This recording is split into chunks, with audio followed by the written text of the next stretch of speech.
Yoon and the Christmas Mitten. My name is Yoon. I came here from Korea, a country far away.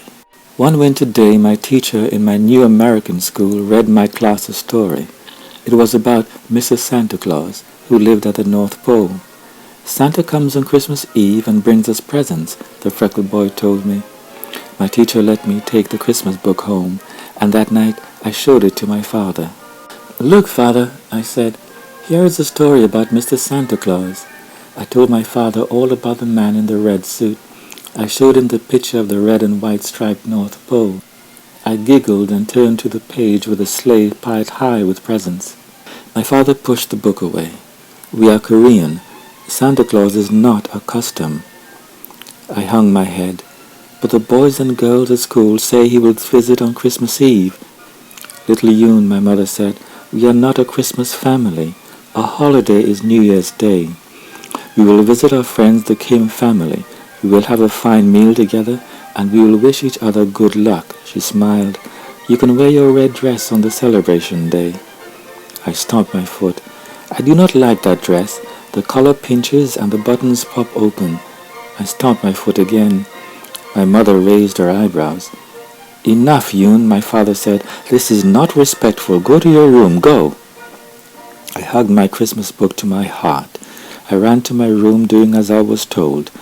Why did my father not like Mr. Santa Claus? Why did my father not like Christmas? Later that night I sat on my bed looking at the pictures of the North Pole. My mother came into my room. Quickly I hid the book under my pillow. "Here, little Yoon, I saved some for you, your favorite," she said. She put a plate of sliced sweet pears on the table by my bed. She smoothed my hair and kissed my cheek. I ate the pears and I went to sleep, dreaming of a village at the North Pole. The next day at school, my teacher read us another story about a tall Christmas tree decorated with beautiful colored lights. How would Mr. Santa Claus ever find my dark house without colored lights to show him the way? My teacher showed us how to make popcorn balls. She took us outside to hang them in the trees as presents for the birds. Then I had a very good idea, and I hid my popcorn ball in my pocket. When I got home from school, I hung my popcorn present in the bush by our big window. Then I took some bits of bread from our kitchen and decorated the rest of the bushes. The birds would be so happy. They would eat the treats and fly away to the North Pole. They would sing a song for Santa Claus. They would tell him where to find me. "Little Yoon is here. She's here in America." When my mother went into the front room, she screamed. "Eee, what?" my father said as we both hurried to see what was the matter. Look, there are so many birds. They are attacking our bushes," she said. There were big birds and little birds and blue birds and brown birds. They were pecking at our bushes and flying off with the bits of bread. I clapped my hands and laughed. "My Christmas bushes," I said. "Presents for the birds." My father scowled at me. A large gray squirrel leapt into the biggest bush and stared at us. "Eee!" my mother screamed again. She jumped backwards. Then the squirrel grabbed my popcorn ball and dashed away with it. At school, the boys and girls talked about the stockings they would hang on Christmas Eve. Mr. Santa Claus would fill them with surprises.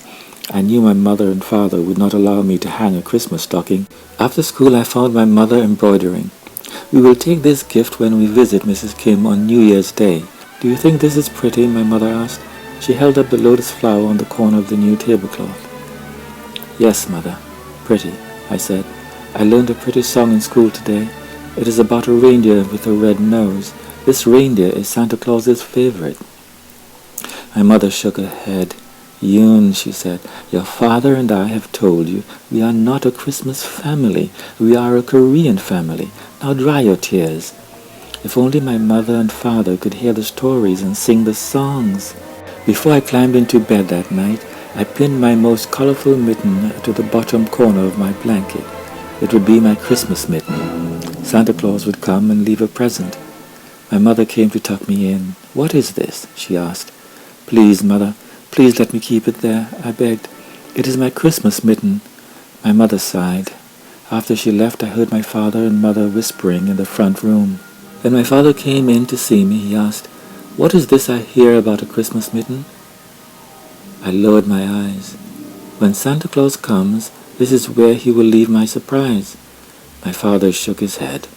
Yoon, I have told you, it is not the Korean way. But father, I said, you have also told me that America is our home now. Are we not both Korean and American? My father sat quietly for a few moments. Then he nodded. You are full of shining wisdom, little Yoon. We have named you well. You have given me something to think about. He patted my head and wished me a good night. On Christmas Eve I lay in my bed looking out at the starless sky. Wispy clouds covered the moon. How would Santa Claus ever find his way? Maybe, if I sang a Christmas song, Mr. Santa Claus would hear me. Aha, he would say, here is that little girl named Yoon. So I hummed quietly. I hummed the song about the reindeer with the red nose. Then I remembered my school friends said Santa Claus would not come until I fell asleep. I closed my eyes and I wished and I waited. Some time later I awoke. I heard the floor creak and I peeked out from under my blankets. A shadow figure crept to my bed. The shadow figure carried a big box and laid it on the floor. My heart danced. It must be Santa Claus. It is Santa Claus. After Santa Claus left, I wanted to jump out of bed to see what he had brought me. But suddenly, the shadow returned and reached for my Christmas mitten. I squeezed my eyes shut. When it seemed like a long, long time had passed, I crawled out of bed and slipped my hand into the mitten. Yes! There was something inside. But what was it? I went to the window to look at my present in the dim moonlight. Was it a folded fan, a pencil? I would have to wait until morning to find out. Look in the box, I said to my father and mother. Mr. Santa Claus brought me a new red dress, a dress that does not pinch or pop. Well, my father said, smiling at my mother. And look, I said. I showed them the red and white stick I had found in my mitten. Mr. Santa Claus brought me a piece of the North Pole. Well, my mother said, smiling at my father. When I returned to school after the holiday vacation, I wore my new red dress. I told my teacher and the boys and girls all about our New Year's celebration. I told them about our fine dinner with kimchi, our spicy cabbage, and about the dumpling soup and the rice cakes. I told them about the good luck wishes. Then I showed them the piece of the North Pole that Mr. Santa Claus had brought me. That is not the North Pole, the freckled boy said. That is peppermint candy. You should eat it. Eat it? I could never eat it. No, no, no, I shook my head. Eat it, yes, the children said. My teacher smiled. Try it, she said. All eyes were looking at me. Well, maybe I could take a tiny taste. I unwrapped the red and white stripes, and I took a little lick. I smiled. I tasted the magic of Christmas, and it was sweet. The end.